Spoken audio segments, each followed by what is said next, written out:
Бүгін біз мерекелік видео түсетін боламыз. Мерекелігіңізбен құттықтаймын. Бүгін мен ештеңе дайындаған жоқпын, сондықтан да Оливер Твисттің оқиғаларын жалғастырайын деп шештім. Өзім айтқандай, бүгін Браунлоу отбасындағы тіршілік деген тақырыпта сөз қозғайтын боламыз. Айтып едім ғой, Браунлоу мырза Оливерді өз үйіне алып кетеді деп. Сол жерден жалғастырамыз. Сөйтіп Оливер біраз күн оба ауруына шалдығып жатып қалады. Бір күні кішкене күш жинап қараса, бір әйел отыр екен қасында. Ол қорыққанынан ба жылап жіберді. Тыныш, жаңағы әйел айтты, тыныш балақай, ұйықтай ғой дейді.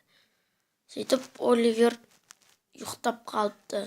Сөйтіп бір күн жақсарып тұрса, осында бір портрет тұр екен, бір әйелдің.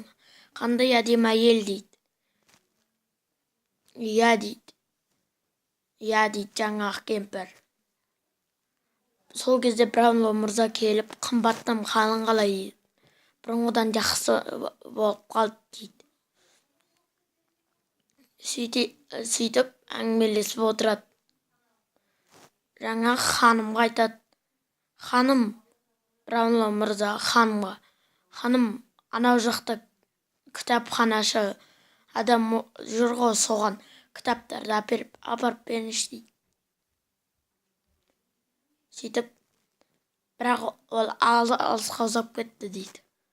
Сөйтіп Оливер айтады, мен апарып берейін дейді.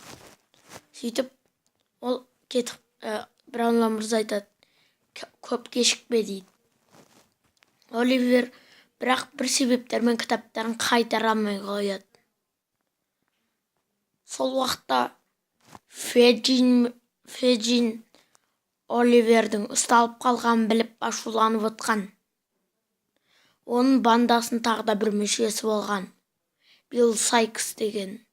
Сол болған мән-жайды білейік дейді деп ұсыныс тастайды. Феджин өздерінің ұсталып қалатынын біліп, Нэнси деген бір қызды жібереді. Ол да жаңағы банда мүшесі. Сөйтіп Нэнси қайтып келгенде Оливерді Браунлоу мырза алып кеткенін айтады. Ал енді Браунлоу отбасындағы тіршілік тақырыбын жабамыз. Видеоны лайк басып каналға жазылыңыздар. Келесі тақырып құпия тақырып болады. Себебі бұл тақырыпты айтамын. Сау болыңыз.